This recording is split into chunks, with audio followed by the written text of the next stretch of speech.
मेरा नाम रवि है। वो कमरे में बैठी हुई थी और उसका इंतज़ार कर रही थी, लेकिन वो तो कमरे के अंदर नहीं जा सकता था। वो यह नहीं जानती थी कि उसके साथ बहुत बड़ा धोखा किया गया है। जैसे ही मैं कमरे के अंदर गया, वह मुझे देखकर उछल पड़ी। फ़ौरन मेरा आशीर्वाद लेने के लिए आगे बढ़ी, मगर मैंने झट से उसे पकड़ लिया। मेरे ऐसा करने पर वह घबरा गई। फिर मैं उसे अपनी बाहों में भर लिया। वह डर गई और कहने लगी कि आप क्या क्या कर रहे हो, लेकिन मैंने उसकी एक न सुनी। वह ज़ोर ज़ोर से चीख रही थी, चिल्ला रही थी, लेकिन यहाँ उसकी मदद करने वाला कोई भी नहीं था। वह बार बार यही कह रही थी कि आप यहाँ क्या कर रहे हो, जबकि इस समय तो उसके साथ कमरे में 35 साल पहले मेरी शादी हुई थी। उस समय मैं बहुत खुश था। मैं अपनी माँ के साथ रहता था।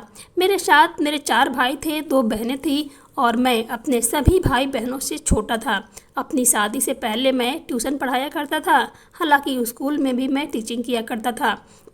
मैं ज़्यादातर बड़े क्लासेस के बच्चों को ही पढ़ाया करता था, जिसमें जवान लड़के लड़कियां भी शामिल होते थे। मेरी नज़र हमेशा उन जवान लड़कियों पर होती थी जो मेरी ट्यूशन में थी। जब वह स्कूल के शर्ट कट पहनकर आती थी तो मुझे बड़ी अच्छी लगती थी। मेरी स्कूल में मेरे स्टूडेंट से बहुत अच्छी दोस्ती थी। दोस्ती के बहाने मैं धीरे धीरे उनके करीब जाता था, जबकि जो मेरे स्कूल के टीचर्स होते थे वह इस बात को बहुत अच्छी तरह से समझने लगी थी कि मैं लड़कियों पर नज़र रखता हूँ। हालांकि मैं उन्हें सफाई पेश करने की कोशिश करता था कि आप लोग जैसा समझ रहे हैं वैसा कुछ भी नहीं है। मैं तो अपने स्टूडेंट्स के साथ अपना बिहेवियर अच्छा रखता हूँ। फिलहाल वह लोग जैसा भी समझते, बढ़ती जवानी के साथ साथ मेरा दिल बेचैन रहने लगा था। आखिरकार मेरे सारे बड़े भाई बहनों की शादी मेरी माँ ने बहुत समय लगाया था, जिसकी वजह से मेरी शादी की उम्र पार होने लगी थी। फिर एक दिन ऐसा हुआ जब एक एक करके मेरे सारे भाई बहन की शादी फ्री हो गए थे और उसके बाद घर वालों ने मेरी शादी करने का फैसला किया। फिर एक दिन मेरी माँ ने मेरे लिए रिश्ता तलाश करने लगा। मेरे 4 भाई थे, फिर उसी हिसाब से 4 भाभियाँ भी थी और उनके भी बच्चे हो गए थे। भले ही हम सब लोग एक साथ ही घर में रहते थे, मगर सभी भाभियों की रसोई अलग अलग थी। मेरी माँ की जिम्मेदारी सिर्फ मैं था, मगर अब मेरी पत्नी आ जाती तो मेरी माँ भी मेरे साथ ही रहती। लेकिन मेरे घर वालों को मेरी शादी की भी इतनी आसानी से होने नहीं देती थी। जो भी लड़की मेरी माँ पसंद करती थी वो बड़ी भाभी को पसंद नहीं आती थी, और जो बड़ी भाभी को पसंद आती थी वह छोटी भाभियों को पसंद नहीं आती थी, और जो बाकी सबको पसंद आती थी ये मेरे दोनों बहनों को पसंद कभी भी नहीं आती थी। इस तरह से मेरी दोनों बहनें कोई ना कोई कमी निकाल दिया करती थी। इस सब में उन सब लोगों ने मेरी काफ़ी समय बर्बाद कर दिया था।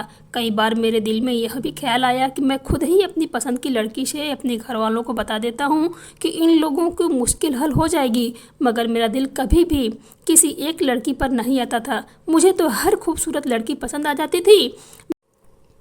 मेरा अपने घर वालों से यही कहना था कि लड़की काफ़ी खूबसूरत होनी चाहिए। मेरे दिल में शादी के लिए बहुत अरमान मचल रहे थे। मैं जल्द से जल्द अपनी शादी करना चाहता था और चाहता था कि मेरी भी कोई साथी हो, क्योंकि हमारा परिवार अलग ही घूमने जाता था और मेरे सभी भाई अपनी पत्नी और अपने बच्चों के साथ जाया करते थे।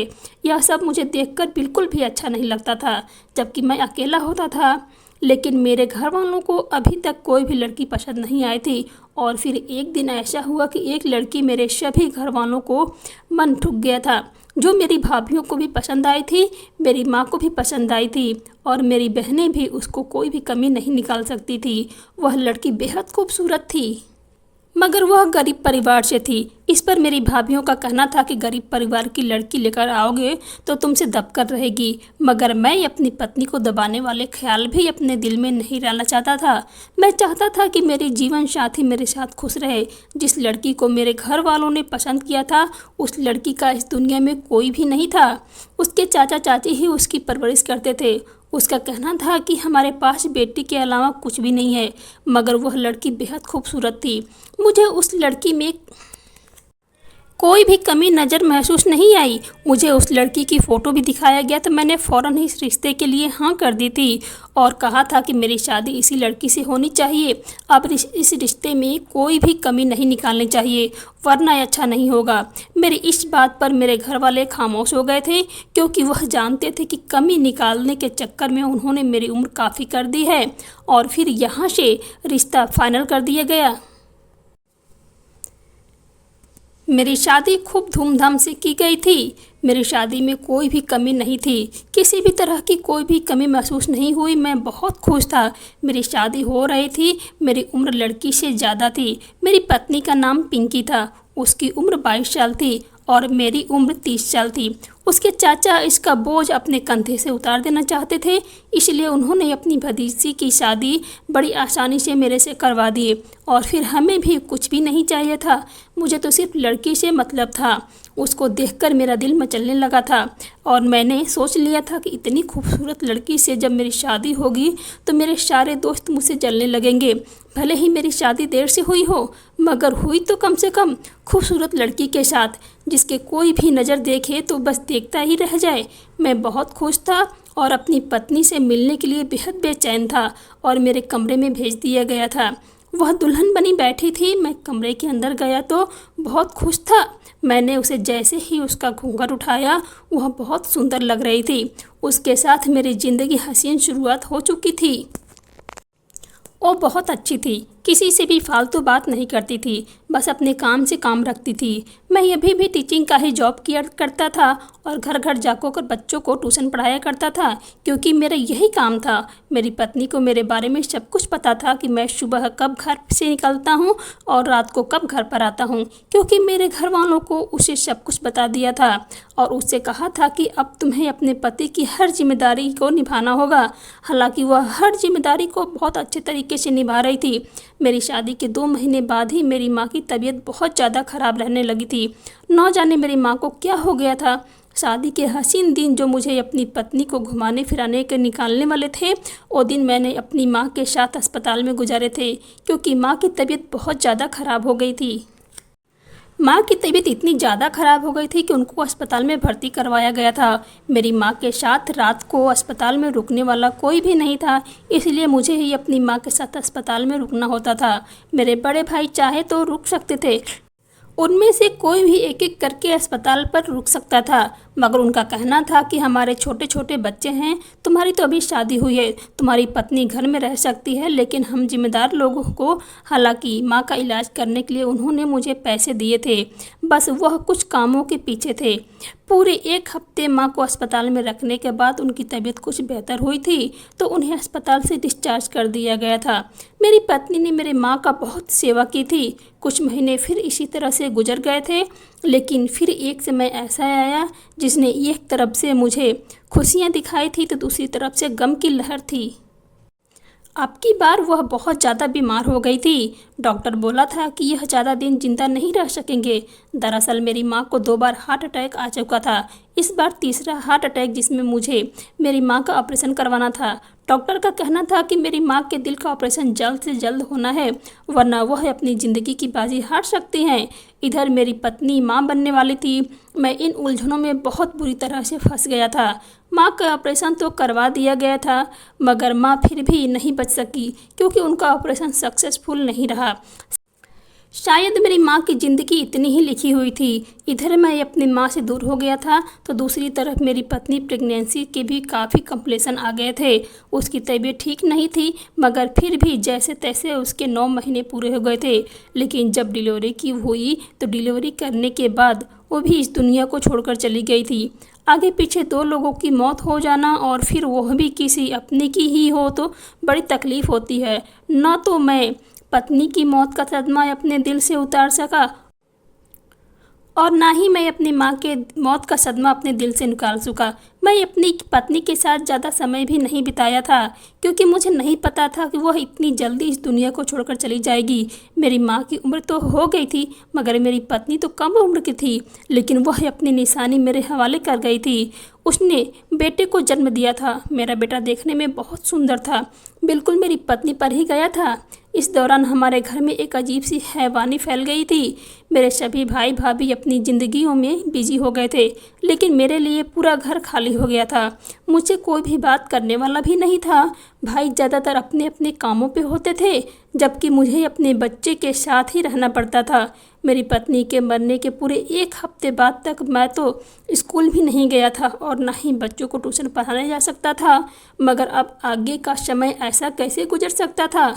मैं खाली हाथ घर पर तो नहीं बैठ सकता था, और अगर नौकरी पर जाता तो अपने बेटे को किसके हवाले छोड़ सकता था? मैंने सोचा कि मेरी भाभियाँ उसकी ख्याल रख लेंगी। एक एक दिन मैं अपनी सभी भाभीियों के पास अपने बेटे को छोड़ जाया करूँगा। मेरे बेटे का नाम बड़े ही प्यार से अतुल रखा गया था। मैं अतुल को अपनी तीसरे नंबर वाली भाभी के पास छोड़कर खुद जॉब पर चला गया था। लेकिन जब रात को मैं वापस आया तो भाभी ने कहा, तुम्हारे बेटे ने मुझे बहुत परेशान किया है, इसकी वजह से मैं अपना ख्याल भी नहीं रख सकी हूँ, अपना कोई भी काम नहीं कर पाई हूँ। मुझे भाभी की इस बात पर बेहद गुस्सा आया था। सारी रात मैं अपने बेटे को गोद में लेकर बैठा रहा। अगले दिन मैं अपनी सबसे बड़ी वाली भाभी के पास अपने बेटे को छोड़ गया तो उनका भी मूड कुछ ठीक नहीं था। इधर मेरे बेटे की तबीयत भी बहुत ख़राब हो गई थी। मैं उसे डॉक्टर के पास ले गया। डॉक्टर ने कहा, आपको अपने बेटे की देखभाल ठीक से करनी होगी वरना यह दिन ब दिन बीमार होता जाएगा। मुझे अकेले ही अपनी बेटे की परवरिश करना बहुत ही बड़ा मुश्किल लग रहा था। इसलिए मैंने अपनी भाभीयों से कहा कि मुझे दूसरी शादी करवा दीजिए। मैं दूसरी शादी करना चाहता हूँ जो मेरे बेटे को अपना बेटा मानकर पालेगी और मुझे भी जीवन साथी मिल जाएगी। लेकिन उन लोगों में से किसी ने भी मेरा यह काम नहीं किया, क्योंकि वह लोग नहीं चाहते थे कि मैं दूसरी शादी करूं। मैं सारा दिन भूखा प्यासा रहता था। एक दिन भी मेरी किसी भी भाभी ने मुझे खाना नहीं दिया। सारा दिन मैं अपनी बेटी की परवरिश में परेशान रहता था। अब मैंने सोच लिया था कि मुझे इस घर में नहीं रहना है। यहाँ मुझे कोई भी समझने वाला नहीं है। मैं अपने बेटे को लेकर कहीं दूर चला जाऊँगा। वैसे भी मुझे एक दोस्त ने बताया था कि तुम्हारे लिए बहुत अच्छी नौकरी है, तुम अगर वह नौकरी करोगे तो तुम्हें फ़ायदा ही होगा। मगर वह नौकरी हमारे शहर में नहीं था, इसीलिए मैंने सोच रखा था कि मैं यहाँ से चला जाऊँगा। लेकिन यहाँ से जाने से पहले मुझे इस घर का फैसला करना था। मैंने अपने घर वालों को कह दिया था कि मुझे मेरा हिस्सा दे दो और अपने हिस्से को आपस में बांट लो। वैसे भी माँ बाप के मर जाने के बाद बच्चे उनकी जायदाद का हिस्सा बंटवारा बड़ी आसानी से कर लेते हैं। यह लोग भी मेरे साथ रहते हुए मेरे नहीं थे तो मेरे जाने के बाद मुझे क्या याद करते। मेरी बात सुनकर मेरी सभी भाई और भाभियाँ खुश हुए थे। वह खुद भी ऐसा चाहते थे कि हमारा बहुत ही बड़ा घर था। मेरे पिताजी के 2-3 ज़मीनें भी थी पड़ी हुई थी, उन सभी को हम सभी भाइयों ने आपस में बांट लिया था। मेरी माँ का जेवर भी मेरे पास ही रखा हुआ था। इन सभी भाभियों की शादी करके तो उन्होंने पत्नियों को आपस में जेवर दे दिया था, मगर मेरे लिए मेरी माँ ने बहुत सारा जेवर बना कर रखा हुआ था। वह सब कुछ लेकर मैं कलकत्ता आ गया और यहाँ आकर मैंने अपने बेटे के साथ अपनी ज़िंदगी की नई शुरुआत कर दी। लेकिन जैसे जैसे मेरा बेटा बड़ा होता जा रहा था उसकी हरकतें ही बड़ी अजीब थी। एक दिन मैंने जब डॉक्टर को उसकी हरकतों के बारे में बताया तो डॉक्टर ने मुझे बताया कि आपका बेटा दिमागी तौर पर कमज़ोर है, शायद वह बड़े होकर भी ऐसा ही रहेगा। यह सब सुनकर मुझे बेहद अफसोस हुआ था। क्या सारी परेशानियां मेरे भाग्य में ही लिखी हुई थी? मेरे भाग्य में मेरी पत्नी का भी सुख नहीं था और अब मेरी औलाद भी ऐसी हालत में आ गई है कि मैं अपने बेटे से बहुत प्यार करता था, मगर मेरी लड़कियों को पसंद करने वाली आदत अभी तक ख़त्म नहीं हुई थी। मुझे किसी औरत की ज़रूरत थी। पिंकी के साथ भी मैं ज़्यादा समय नहीं गुजार सका था। वह लगभग मेरे साथ 1 साल तक ही रही थी। यहाँ कलकत्ता मेरे एक दोस्त थे जो मेरे साथ काम करते थे। यहाँ पर मुझे एक कंपनी में नौकरी मिल गई थी जहाँ से मैं अच्छे से पैसे कमाया करता था। यहाँ मैं एक छोटा सा घर भी खरीद लिया था।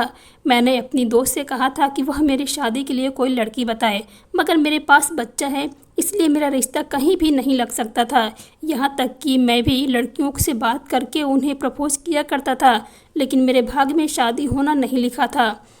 वक्त इसी तरह से धीरे धीरे गुजरता जा रहा था। जैसे ही मेरा बेटा 2 साल का हुआ तो मैंने घर में नौकरानी रख ली थी जो मेरे बेटे का ख्याल रख सके और मैं नौकरानी के भरोसे अपने बेटे को छोड़कर काम पर जा सकूं। यह नौकरानी बूढ़ी औरत थी। इस नौकरानी की एक जवान और खूबसूरत बेटी थी। मेरी उस पर नज़र और नीयत आने लगी थी क्योंकि वह 1-2 बार हमारे घर पर अपनी बेटी को लेकर आई थी। मैंने एक दिन नौकरानी से बात की और उसे कहा कि वह अपनी बेटी की शादी मेरे साथ करवा दे, मगर उसने साफ इनकार कर दिया। उसने कहा कि मेरी बेटी किसी से मोहब्बत करती है। मैंने उसे भरोसा दिलाया है कि तुम्हारी बेटी मेरे घर पर बहुत खुश रहेगी, मगर उसका कहना था कि मेरी बेटी उस लड़के से अलावा किसी और से शादी नहीं करना चाहती। मुझे यह सब सुनकर बहुत ज़्यादा गुस्सा आया था। मैंने अपनी यह परेशानी जब अपने दोस्त को सुनाई तो मेरे दोस्त कहने लगे कि तुम क्यों शादी के बंधन में बंधना चाहते हो। आजकल अच्छी वाइफ इस इंसान की जगह जो सिंगल है वह अकेला ही है। तुम्हारी लाइफ बहुत अच्छी है यार। ऐसा इंसान तो अपनी ज़िंदगी को अपने हिसाब से जी सकता है। शादीशुदा इंसान तो अपनी पत्नी के डर से ही किसी गैर औरत को नज़र उठाकर भी नहीं देख सकता और ना ही अपनी ज़िंदगी में अपनी मर्ज़ी से आयाशिया कर सकता है। मुझे अपने दोस्त की यह बात बिल्कुल ठीक लगी थी, इसलिए मैंने अपने दिल से शादी का ख्याल तो निकाल दिया था। एक दिन मैं अचानक ऑफिस से दोपहर के टाइम पर घर आया तो मैंने देखा कि मेरा बेटा सोया हुआ था। घर में मुझे नौकरानी सविता कहीं भी नहीं नजर आ रही थी। मैं किचन की तरफ गया तो देखा कि उसकी खूबसूरत बेटी मोहिनी किचन में खड़ी होकर बर्तन धो रही थी। मैंने उससे कहा कि तुम यहाँ पर क्या कर रही हो, सविता मासी कहाँ है? तो वह कहने लगी कि मालिक अचानक से मेरी माँ की तबीयत खराब हो गई है, उन्होंने मुझे फ़ोन कर दिया था, इसीलिए मैं यहाँ पर आ गई हूँ। उनको मैंने आराम करने के लिए घर भेज दिया। उनकी यह बात सुनकर मेरे दिमाग में अचानक से एक बात आई थी। वह बात गलत थी, मगर मैं करता भी तो क्या करता। उस समय उसको अपने घर में अकेला देखकर मैंने मौके का फ़ायदा उठाना बेहतर समझा। इससे पहले कि सबसे मैं किचन से बाहर निकलता, मैंने अपने घर का दरवाज़ा अंदर से ही अच्छी तरह से बंद कर दिया था और फिर उसके बाद मैं किचन में जाकर मोहिनी के साथ ज़बरदस्ती करने लगा। मोहिनी इस पर बुरी तरह से घबरा गई थी। वह कहने लगी कि साहब जी आप क्या कर रहे हो, मगर मैंने उसकी एक न सुनी और उसे घसीटता हुआ मैं अपने साथ कमरे में लेकर चला गया। वो ज़ोर ज़ोर से चीख रही थी। मैंने उसके मुँह पर उसका ही दुपट्टा बांध दिया जिससे उसकी आवाज़ दब गई थी और फिर उसके साथ मैंने वह सब किया जो मुझे नहीं करना चाहिए था। वह बिलक बिलक कर रो रही थी क्योंकि मैं उसकी इज्जत खराब कर चुका था। थोड़ी देर बाद मैंने उसका मुंह खोल दिया। वह ज़ोर ज़ोर से रोने लगी और कहने लगी कि आपने मेरे साथ अच्छा नहीं किया है, आपने मेरी मजबूरी का फ़ायदा उठाया है। अगले महीने मेरी शादी है, मैं सबको यह चीख चीख कर बता दूंगी कि आपने मेरे साथ बहुत गलत किया है, आपको ऐसा नहीं करना चाहिए था, फिर सब आपको गलत समझेंगे। मैंने उससे कहा कि अगर तुमने ऐसा करने की कोशिश भी की तो मैं तुम्हारी शादीशुदा ज़िंदगी ख़राब हो जाएगी। वैसे भी तुम अपनी पसंद के लड़के के साथ शादी करने जा रही हो। अगर तुम्हारे होने वाला पति को पता चल गया कि तुम मेरे हाथों इस्तेमाल हो चुकी हो तो वह कभी भी तुम्हारे साथ शादी नहीं करेगा। इसीलिए वह इस बात को यहीं ख़त्म कर दो और शादी करके अपनी ससुराल चली जाओ। तुम्हारे पति को कुछ भी नहीं पता चलेगा और मैं भी किसी को कुछ भी नहीं बताऊंगा। वह ज़ोर ज़ोर से रोने लगी, दुआ दे रही थी। मैंने उसे बहुत बुरी तरह से डरा दिया था। मैं जानता था कि वह मेरे बारे में किसी को कुछ नहीं बताएगी और फिर ऐसा ही हुआ। मैंने उसे इस बात को अच्छी तरह से समझा दिया था कि अपने दिमाग में बैठा लो वरना अच्छा नहीं होगा, और उसकी शादी भी हो गई। मुझे मोहिनी के साथ यह सब करके बहुत अच्छा लगा था। मोहिनी की माँ अभी भी हमारे घर पर नौकरी कर रही थी। उसकी बेटी उस दिन के बाद कभी भी दोबारा मेरे घर पर नहीं आई थी। एक दिन मैंने सविता मासी को भी नौकरी से निकाल दिया था, फिर दूसरी नौकरानी रख ली थी। धीरे धीरे वक्त इसी तरह से गुजरता जा रहा था और फिर देखते ही देखते वक्त इतनी तेज़ी से आगे बढ़ गया कि मेरा बेटा जवान हो गया, मगर मेरे बेटे के दिमाग की हालत ठीक नहीं हो सकी थी, जबकि मैंने उसका बहुत इलाज करवाया था। डॉक्टर का कहना था कि यह जन्म से ही दिमाग से बहुत कमज़ोर है, यह हमेशा ऐसा ही रहेगा। मेरा बेटा एक तरह से पागल था। वह पागलों की तरह अजीब अजीब हरकतें करता था। कुछ नॉर्मल बच्चे होते हैं जो इसी तरह से हरकतें करते हैं, मेरा बेटा भी एन नॉर्मल था। यही वजह थी कि उसकी कोई भी इलाज नहीं था। लाखों का इलाज मैंने कराने के बावजूद भी वह ठीक नहीं हो सकता था। अब मेरा बेटा 19 साल का हो चुका था। इतने सालों में भी मेरी कई भाभियाँ, मेरी बहनें मुझे कभी भी मिलने की कोशिश नहीं की थी और ना ही मैं कभी पलटकर दोबारा अपने शहर गया था। मेरी ज़िंदगी सिर्फ काम काज में ही गुजर रही थी। मेरा बेटा खूबसूरत था मगर उसकी किस्मत ख़राब थी। मेरी तरह वह भी अपनी शादीशुदा ज़िंदगी से खुश नहीं था। वह अपनी शादीशुदा ज़िंदगी का सुख नहीं देख सकता था। मुझे इस बात का बेहद अफसोस था कि मैं हमेशा से यही सोचता रहता था कि मेरा बेटा भी मेरी तरह अकेली ज़िंदगी गुजारेगा, लेकिन मैं अपने बेटे की शादी करवाना चाहता था। मैंने सोच लिया था कि मेरे पास पैसों की कोई कमी नहीं थी। मैंने जितना कमाया था उसे खर्च करने वाला भी मेरे अलावा कोई नहीं था। मेरे घर में अभी तक न जाने कितनी नौकरानियां काम करने आती जाती रहती थी।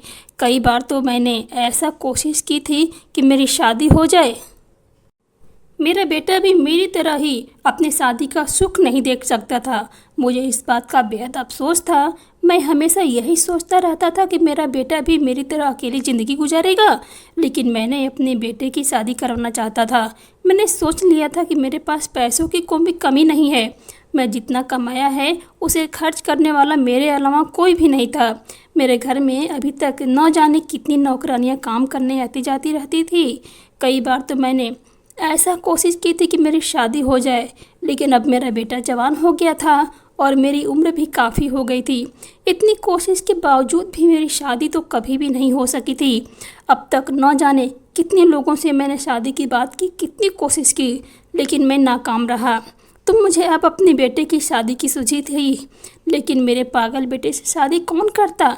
मैंने एक दिन अपने एक दोस्त से उसकी बेटी का हाथ मांग लिया था, मगर मेरा दोस्त यह बात बहुत अच्छे से जानता था कि मेरा बेटा अननॉर्मल है। उसके इस रिश्ते से फ़ौरन ही इनकार कर दिया था। मुझे यह बात बिल्कुल भी अच्छी नहीं लगी थी। वक्त ऐसे ही गुजर रहा था। ऐसा लग रहा था कि जब मेरी शादी नहीं हो रही थी तो मेरी शादी हुई तो मैं शादी का सुख नहीं देख पा सका, और अब मेरे बेटे की ज़िंदगी में भी इतनी ही बड़ी परेशानी आ रही है। मैं अपने बेटे से बहुत प्यार करता था, इसीलिए कुछ भी करके उसकी शादी करवाना चाह रहा था। मैंने कई लोगों से अपने बेटे के बारे में बात की हुई थी, मगर कोई भी अपनी लड़की मुझे देने को तैयार नहीं था। मैंने कई लोगों से ये बात कही हुई थी, अगर कोई अच्छी लड़की हो तो ज़रूर बताए। मैं एक दिन अपने ऑफिस में बैठा हुआ काम कर रहा था, जब अचानक हमारे ऑफिस में एक चपरासी मेरे पास आया। वह मुझे बहुत परेशान नज़र आ रहा था। उसने कहा, सर मुझे आपकी मदद की ज़रूरत है। मैंने कहा, हाँ हाँ बताओ, तुम्हें आखिर क्या मदद चाहिए। वह कहने लगा, अगले महीने मेरी बेटी की शादी है, कुछ पैसों का बंदोबस्त करना है। मैं कंपनी से लोन लेने की काफ़ी कोशिश कर रहा हूँ, मगर मुझे लोन नहीं मिल सका, इसलिए मुझे कुछ पैसों की ज़रूरत है। आप मुझे दे दीजिए, मैं अपने हर महीने की सैलरी से आपको पैसे कटवा दिया करूँगा। मैंने उसे पैसे तो दे दिए थे, लेकिन कुछ दिनों बाद वह मुझे फिर से परेशान नज़र आया। तो मैंने उसकी परेशानी की वजह पूछी। उसने बताया कि मेरी बेटी जिस लड़के के साथ शादी होने वाली थी, वहाँ उसका रिश्ता ख़त्म हो गया है। सुना है कि वह लड़का किसी और लड़की से मोहब्बत करता था। सर मैं आपको पैसे आपको अगले महीने वापस लौटा दूंगा। मैं अपनी बेटी की वजह से बहुत टेंशन में हूँ। सर मेरी बेटी के ऊपर बहुत बड़ा कलंक लग गया है, अब मेरी बेटी से शादी कौन करेगा। मैंने कहा, तुम्हारी बेटी के लिए अगर कोई रिश्ता चाहिए, कोई रिश्ता आया तो तुम अपनी बेटी की शादी उसके साथ कर दोगे। मेरी बात सुनकर उसने जैसे चेहरे पर चमक आ गई थी। उसने कहा कि हाँ हाँ सर, क्यों नहीं करूँगा, अच्छे रिश्ते तो आजकल बड़ी मुश्किल से मिलते हैं। मैंने कहा, अच्छा अपनी बेटी का फ़ोटो वगैरह तुम तो दिखा ही सकते हो, ताकि मैं तुम्हारी बेटी के हिसाब से रिश्ता बता सकूं। उसने मुझे अपनी बेटी का मोबाइल में फ़ोटो दिखाया। उसकी बेटी बहुत ही सुंदर थी। तभी मैंने उसे अपने बेटे के रिश्ते के बारे में बात की। अपने बेटे का फ़ोटो भी अपने मोबाइल से उसे दिखाया। वह मेरे बेटे का फ़ोटो देखकर खुश हो गया था। उसने कहा, आपका बेटा तो बहुत अच्छा है, मैं अपने घर जाकर इसके बारे में बात करता हूँ। मैंने कहा, तुम्हें मेरा बेटा पसंद तो है ना। वह कहने लगा कि हाँ सर, आपका बेटा बहुत अच्छा है, आपका बेटा बिल्कुल आप ही की तरह है, आपका बेटा आप ही की तरह होगा। उसने अपनी पत्नी से जाकर बात की और उन दोनों ने अपनी बेटी की शादी मेरे बेटे के साथ करने का फैसला कर लिया था। हालांकि उसने मेरे बेटे को रियल में नहीं देखा था। वह दोनों पति पत्नी एक बार मेरे बेटे से मिलना चाहते थे, मगर मैंने हर बार कोई न कोई बहाना बना दिया और फिर उन लोगों को इतना बेवकूफ़ बनाया कि वह सिर्फ फ़ोटो देखकर ही अपनी बेटी की शादी मेरे बेटे के साथ करने को फैसला कर चुके थे। शादी वाला दिन भी आ गया था। शादी वाला दिन मैंने अपने बेटे को खास कर समझा दिया था कि वह किसी के सामने कोई भी उल्टी सीधी हरकत ना करे। मेरे बेटे को भी मैंने सेहरा पहना दिया था। मेरे बेटे का चेहरा देखा तो उसे मेरा बेटा बहुत पसंद आया था, मगर वह अभी भी उसको नहीं पहचान सका था कि वह पागल है। इस तरह उसकी बेटी हमारे घर आ गई थी। वह खुद खुश हो रही थी, अपने आप को बहुत भाग्यशाली समझ रही थी।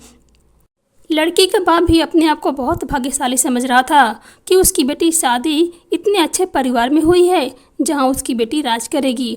मेरी बहू कमरे में बैठी मेरे बेटे का इंतजार कर रही थी, मगर मेरा बेटा तो कुछ जानता ही नहीं था। उसे तो यह भी नहीं पता था कि आखिर उसके साथ हो क्या रहा है। मैंने अपने बेटे को दूसरे कमरे में ले जाकर सुला दिया था और मैं खुद बहू के कमरे में चला गया था। मेरी बहू का नाम पायल था। पायल बहुत कम उम्र की थी। उसे देखकर अचानक मेरा दिल मचलने लगा था और फिर मैं इतनी उम्र में आकर उस बेचारी के साथ वह किया जो बहुत गलत था। मैंने उसे अपने बेटे से दूर रखा और मैं उसकी इज्जत के साथ खेलता रहा। वह चीखती रही, चिल्लाती रही। उसे नहीं पता था कि उसके साथ और उसके घर वालों के साथ कितना बड़ा धोखा हो गया है। मैंने उसको कमरे में बंद करना शुरू कर दिया था ताकि वह यहाँ से निकलकर भाग न जाए और किसी को मेरी सच्चाई न बता दे। कई दिनों तक उसके साथ गलत संबंध बनाता रहा, हर रात उसका इस्तेमाल करता रहा और वह हर रात रोती रहती थी। उसे जिंदा रखने के लिए मैं उसे खाना दिया करता था, मगर उसे बाहर नहीं जाने देता था। एक बार हमारे घर पर अपनी बेटी से मिलने के लिए उसका बाप आया था, लेकिन मैंने उसे कह दिया था कि दोनों पति पत्नी घूमने के लिए गए हुए हैं। वह खुशी खुशी वहाँ से चला गया था, मगर उसको दिल को सुकून नहीं रहा था कि उसकी बेटी यहाँ खुश भी है या नहीं। उसे इस बात की तसल्ली दिलाने के लिए मैंने उसकी बात फ़ोन पर करवा दी। मैंने उसकी बेटी को डरा धमका दिया था और उसे कहा था कि अपने पिता को खामोशी से बात करना और उसे बताए कि अपने पति के साथ बहुत खुश है और अगर उसने थोड़ी भी होशियारी करने की कोशिश की तो अच्छा नहीं होगा। मैंने उसकी गर्दन पर चाकू रख दिया था, इसीलिए वह खामोशी से अपने पिता से बात करती रही। लेकिन मैं अभी भी हर रात उसका इस्तेमाल करता था और धीरे धीरे उसे यह भी पता चल गई थी कि उसकी शादी मेरे पागल बेटे के साथ हुई है। एक रात न जाने वह किस तरह से वहाँ से भाग गई थी। सुबह के समय जब मैं उसके कमरे में गया तो उसे कमरे में न पाकर दंग रह गया था। मुझे डर था कि पुलिस को लेकर यहाँ ना आ जाए। अगर मेरे बारे में उसने सारी सच्चाई बता दी तो मैं किसी मुसीबत में फंस सकता हूँ। मैंने जल्दी से वह घर छोड़ने का फैसला किया। मेरा एक दोस्त था जो काफ़ी समय से मुझे मेरा घर मांग रहा था। मैंने सोच लिया था कि मैं अपना घर उसे बेच दूंगा। फ़िलहाल तो मैं अपने घर के सारे पैसे, अपना थोड़ा सा ज़रूरी सामान और अतुल को लेकर वहाँ से भाग निकला था, बल्कि इतनी दूर आ गया था कि मुझे कोई ढूंढ नहीं सके। मैंने अपना नंबर भी चेंज कर दिया था और इस अनजान शहर में आकर मैंने दूसरे किराए का घर ले लिया था और अब मैं यहाँ पर रहने लगा था। मैं नहीं जानता था कि वह लड़की मेरे बारे में भागकर घर गई या फिर कहाँ गई, मगर फिर भी मुझे सतर्क रहना था। मैं एक तरह से साइको हो गया था और मुझे अब खूबसूरत औरतों की आदत हो गई थी।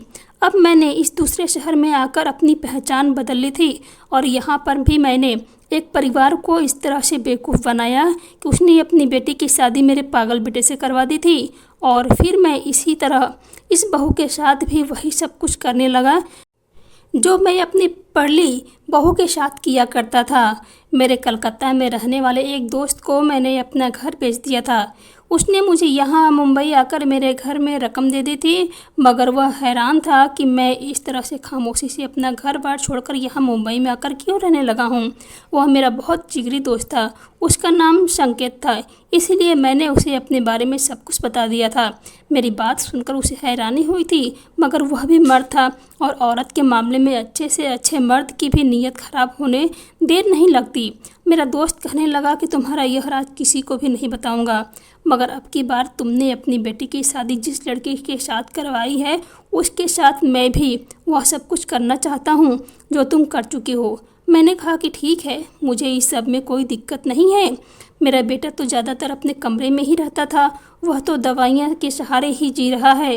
अब उसकी तबीयत भी ठीक नहीं रहती थी। मैं उसकी तरफ से परेशान हो रहा था, लेकिन मैं अपनी आदत से भी बहुत ज़्यादा मजबूर हो रहा था। मैं अब एक तरह का दरिंदा बन चुका था जो लड़कियों की इज्जत के साथ हैवानियत को अंजाम दे रहा था। लड़की की सिर्फ माँ थी जो बेचारी बहुत ज़्यादा गरीब थी और लाचार औरत थी। मैंने उसकी शादी अपने बेटे के साथ करवा दी। एक तरह से उस पर उपकार किया था। अब मैं कहीं नौकरी तो नहीं कर रहा था, मगर मैंने कुछ दिन इस लड़की का इस्तेमाल करने के बाद अपने संकेत दोस्त को बेच दिया था। वो इस लड़की को लेकर कलकत्ता चला गया। उसने भी इसे कुछ दिन तक इस्तेमाल किया और उसने भी उसे आगे किसी और के हाथ में बेच दिया था। संकेत अब मेरे प्लान में शामिल हो चुका था। वह एक तरह से मेरा पार्टनर बन गया था। अब इसी तरह से हर जगह से दूसरी जगह शिफ्ट होता रहता था। वहाँ से ऐसे लोगों को बेवकूफ़ बनाता था जो आसानी से अपनी बेटियों की शादी मेरे बेटे के साथ करवा देते थे। मैं उनकी बेटियों की इज्जत के साथ खिलवाड़ करता था और उनको कैद करके रखता था। और जब उन लड़कियों से मेरा दिल भर जाता था तो मैं उसे अपने दोस्त के साथ बेच दिया करता था। मेरा दोस्त ज़्यादातर रकम में उन्हें आगे बेच दिया करता था।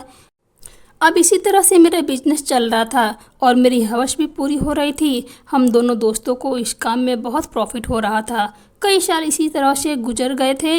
कभी मैं किसी शहर जाता तो कभी किसी शहर जाता। अगली अच्छी बात तो यह थी कि अभी तक मैं पकड़ा भी नहीं गया था, मगर कोई ऐसी लड़की नहीं थी जो मेरे चंगुल से भाग चुकी हो। जो लड़की मैं अपने दोस्त को बेच भी देता था तो मैं उस जगह से अपना नाम और निशान मिटा देता था। मैं उस शहर को ही छोड़ देता था और यहाँ पर से दूसरे शहर में अपनी पहचान बदल कर रहने लगता था। इस काम में पूरे 5 साल गुजरने के बाद जब मैं दिल्ली जैसे शहर में आया तो यहाँ पर भी मैंने किराए का मकान लिया। मैं और संकेत ज़्यादातर दूसरे से ही मिलकर ही बात किया करते थे और मुझसे मिलने के लिए ट्रेन से ले आया करता था और तभी हम दोनों एक दूसरे से पैसे की लेन देन भी किया करते थे। हमें अपना काम करने में अब कोई भी डर नहीं लगता था क्योंकि अब हम यह काम करते करते पूरी तरह से पक्के हो गए थे। हमें यही लगता था कि पिछले 5 सालों में हमें कोई भी नहीं पकड़ सका, तो अब किसी की हिम्मत ही नहीं जिसे हमारे बारे में कुछ पता भी चल सके, क्योंकि हम बहुत चालाकी से और शातिरपन से यह सब कुछ करते थे। और अब की बार दिल्ली में भी मैंने एक किराए का फ्लैट लिया था। अब मुझे यहाँ भी अपने किसी शिकार की तलाश करनी थी। एक दिन मेरी मुलाकात यहाँ की एक बूढ़ी औरत से हुई। उसे पैसों से मदद चाहिए थी। मुझे लगा कि इस औरत की ज़रूर कोई न कोई बेटी होगी। अगर मैं इसके पैसे की मदद कर दूँ तो शायद यह मुझे अपनी बेटी या फिर किसी और लड़की के बारे में ज़रूर बताएगी। और इस औरत ने मुझे पैसे ले लिए थे। इसका कहना था कि इसे अपने बेटे का इलाज करवाना है। मैंने इसे लगभग 5,000 रुपये दिए थे। मैंने कहा था कि तुम्हें अगर अपने बेटे के लिए और इलाज के पैसे की ज़रूरत पड़ेगी तो तुम मुझे ज़रूर बताना। तुम्हारा पति भी नहीं है, एक ही बेटा है, वह भी बीमार पड़ा हुआ है। अगर मैं तुम्हें नौकरी दूं तो तुम क्या हर महीने मुझे पैसे ले सकती हो? वह कहने लगी कि हाँ साहब, मैं कहीं भी नौकरी करने के लिए तैयार हूँ, बताओ कहाँ करनी है। मैंने कहा कि आपको मेरे घर में नौकरी करनी होगी, नौकरानियों वाला सारा काम करना होगा। दरअसल मैं ज़्यादातर अपने घर से बाहर रहता हूँ, घर में बस मेरा बेटा होता है। वह औरत मेरे घर पर नौकरी करने के लिए राजी हो गई थी। इसके दौरान मैं ही उसे किसी न किसी लड़की का इन्फॉर्मेशन हासिल कर सकता था, क्योंकि दिल्ली शहर मेरे लिए नया था और अब जब मैं किसी नए शहर में जाता था तो थोड़ा कंफ्यूज हो जाता था। मेरे दिल में घबराहट होती थी, इसीलिए मुझे कोई न कोई तरीका अपना कर लड़कियों के बारे में इंफॉर्मेशन मिल जाती थी। यह औरत मेरे घर में काम करने आने लगी थी। जैसा कि मैंने बताया था कि इसकी कोई बेटी नहीं है, मगर इसके आसपास यह इसके रिश्तेदार कोई न कोई लड़की तो होगी। मैंने इससे बातों में इसके बारे में पूछने की कोशिश की। एक दिन संकेत मुझसे मेरे घर मिलने के लिए आया। उसने मुझे लड़की के बारे में पूछी थी, लेकिन अभी तक तो मुझे कोई भी लड़की मिली नहीं थी। मैंने अपनी नौकरानी से कहा था कि आपके हड्डियों में अब इतनी जान नहीं है, आप काम कर सको। आप अपनी जगह यहाँ पर किसी जवान लड़की को भी तो काम पर दे सकती हो, कोई लड़की है तो आप यहाँ पर ला सकती हो। तो उसने बताया कि कोई ऐसी जवान लड़की नहीं है जो उसकी जगह पर काम पर आ जाए। मैंने उसे इतना भी लालच दिया था कि अगर तुम्हारी कोई रिश्तेदार या कोई आस पड़ोस की ऐसी लड़की हो जो यहाँ अच्छे से और फुर्ती से काम कर सके तो मैं उसे पूरे पैसे दूंगा और आपको भी पैसे दूंगा, आपको भी नौकरी से नहीं निकालूंगा। तभी भी उसने कहा था कि मेरी नज़र में तो ऐसा कोई भी नहीं है। अगर मुझे ऐसी कोई लड़की मिल गई तो मैं आपको ज़रूर बताऊंगी। वह मेरे साथ काफ़ी देर तक बातचीत करके गया था। उस दौरान वह बूढ़ी नौकरानी हमारे घर में मौजूद थी। उसका नाम शारदा था और वह मेरे बेटे के बारे में सब कुछ जानती थी। इसलिए मुझे जो भी काम करना था वह इस बूढ़ी की नज़र से ही हट के करना था। जैसे यह मुझे किसी लड़की के बारे में बता देती, मुझे इसे अपने घर से निकाल देना था। मगर अभी तक किसी भी ऐसी लड़की का पता नहीं चल पा रहा था जो मेरे घर पर आ सके। संकेत भी मुझे कॉल करके परेशान कर रहा था, क्योंकि मुझे यहाँ आए हुए लगभग 1 महीना गुजर गया था। अभी तक ऐसा भी नहीं हुआ था कि मैंने कोई भी लड़की ढूंढने में इतना समय लगाया हो। हम दोनों को ही हवस पूरी करने के साथ साथ पैसों की भी लालच हो गया था। लड़कियाँ महंगे दामों में बिक रही थी। एक दिन शारदा मेरे पास आई और कहने लगी, साहब आपकी बहुत बड़ी परेशानी हल हो गई है। मैंने कहा कि किस बात की परेशानी? वो कहने लगी, आपको नौकरानी रखने के लिए जवान लड़की की ज़रूरत थी ना, उसी बात की परेशानी हल हो गई है। यह बात सुनकर तो मेरी आंखों में चमक आ गई थी। मैंने कहा कि हाँ हाँ बताओ, तुम्हारी नज़र में कौन सी ऐसी लड़की है? तुमने उससे बात की क्या यहाँ पर नौकरी करने की? वह कहने लगी कि हाँ साहब मैंने बात की है, बल्कि वह तो कल से ही यहाँ नौकरी के लिए आ जाएगी। मैं उसकी बात सुनकर बहुत खुश हुआ था। मैंने ये सब बातें संकेत को कॉल करके बता दिया था। अब बहुत बेसब्री से उस लड़की का इंतज़ार कर रहा था। वो लड़की जब हमारे घर आई तो मैं उसे देखकर बहुत खुश हुआ था। वह लड़की बहुत सुंदर थी। कुछ ही दिनों में मेरे घर में नौकरानी बनकर शारदा के साथ साथ काम करती रही, लेकिन मुझे अपनी आगे की बड़ी बात चलनी थी। सबसे पहले मैंने शारदा से कहा कि अब मुझे आपकी यहाँ कोई ज़रूरत नहीं है, मैं आपको नौकरी से निकाल देना चाहता हूँ। मैं 2-2 नौकरों का बोझ नहीं उठा सकता। वह मेरे आगे रोने लगी, कहने लगी, मालिक आपने तो कहा था कि जब मैं आपको दूसरी नौकरानी मिल जाएगी तो भी आप मुझे नौकरी से नहीं निकालेंगे। मैंने कहा कि मुझे अच्छी तरह से याद है, मगर मैं क्या करूं, इलाज करवाता रहूंगा और आप परेशान होने की ज़रूरत नहीं है और आपको हर महीने पैसे भेजता रहूंगा।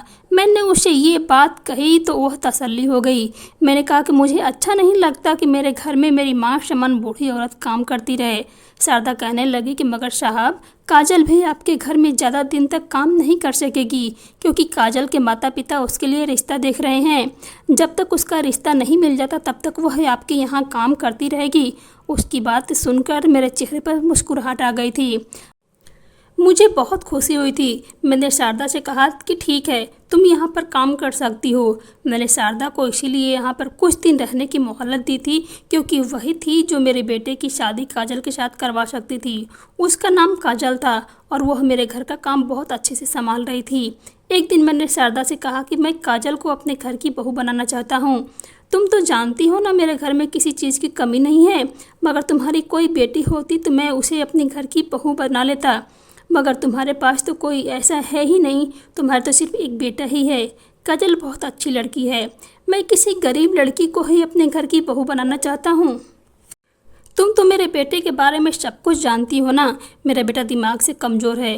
काजल जो घर को बहुत अच्छे से संभाल सकती है, वह मेरे बेटे को भी बहुत अच्छे से संभाल लेगी। तुम किसी भी तरह काजल के माता पिता को मेरे बेटे से रिश्ते के बारे में बताकर बात करो। शारदा कहने लगी, मगर साहब काजल के घर वाले कभी भी आपके बेटे से शादी करने के लिए नहीं मानेंगे, क्योंकि कहाँ है आपका बेटा और कहाँ काजल। उसने कहा, साहब मेरी बात का बुरा मत मानना, लेकिन फिर भी मैं एक काजल के बारे में घर वालों से बात करके देखती हूँ। मैंने कहा कि तुम्हें उन लोगों को इस शादी के लिए मनाना ही होगा।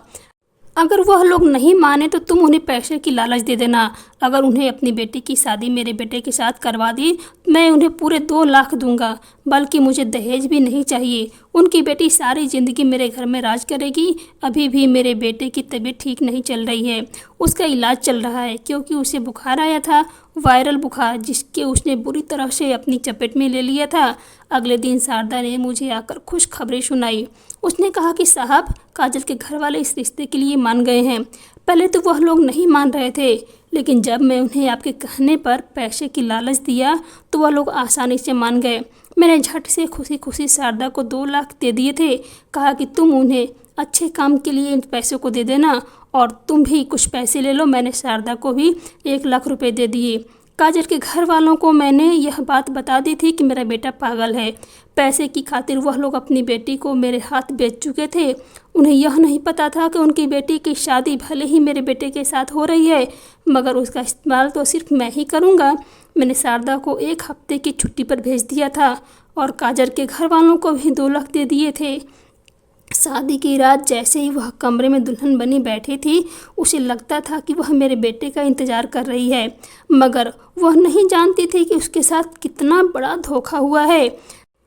मैं जैसे ही कमरे के अंदर गया तो मैंने उसका घूंघट उठाया। वह मुझे सामने देखकर चौंक गई। मैंने उसे अपनी बाहों में भर लिया। वह ज़ोर ज़ोर से चीखने लगी। मैं उसके साथ ज़बरदस्ती कर रहा था। वह बार बार कह रही थी कि मुझे छोड़ दो, तुम ये क्या कर रहे हो, मगर मैं उसकी कोई भी बात नहीं सुन रहा था।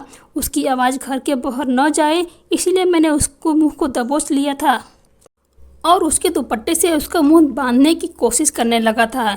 इतनी ही देर में अचानक धड़क से कमरे का दरवाज़ा टूटा और कमरे के अंदर कुछ लोग आए। उन्होंने जैसे ही कमरे की लाइट जलाई और मुझे काजल के साथ ज़बरदस्ती करते हुए देखा तो मुझे जकड़ लिया। वह लोग कोई और नहीं बल्कि पुलिस थी और पुलिस को देखकर मेरे पैर काँप उठे थे। मुझे तो यकीन ही नहीं हो रहा था कि पुलिस यहाँ तक कैसे पहुँच गई। उसी समय काजल ने अपना रोना धोना बंद किया। उसने अपने आंसू साफ किया और वह पुलिस वालों के पास जाकर खड़ी हो गई। इतनी ही देर में शारदा भी घर के अंदर आ गई। मैं बार बार पुलिस वालों को कह रहा था कि मैं इस लड़की के साथ कुछ भी गलत नहीं कर रहा था। यह मेरे साथ गलत करने की कोशिश कर रही थी। इसकी शादी तो मेरे बेटे के साथ हुई है और यह मेरी बहू है। तभी काजल ने करीब आई और उसने मेरे मुंह पर एक जोरदार थप्पड़ मार दिया। काजल कहने लगी कि तुम्हें शर्म नहीं आता झूठ बोलते हुए? आखिर कब तक और कितना झूठ बोलते रहोगे?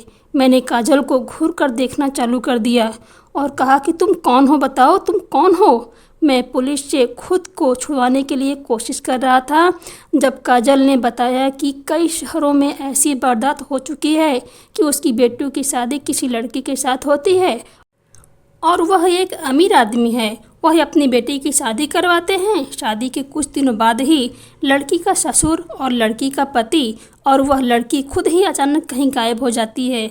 आखिर वह लड़कियां कहाँ गई? उसके ससुराल वालों ने उसके साथ क्या किया? फिर हमें खबर मिली कि उन लड़कियों को बेचा जा रहा है, यहाँ नहीं बल्कि आउट ऑफ कंट्री में। इस काम में कौन कौन शामिल है यह बात अभी तक किसी को भी पता नहीं चल रही है, क्योंकि वह इंसान हर बार अपनी पहचान बदलकर कहीं भी जाता है, इसलिए लोग उसे पहचान नहीं पाते हैं।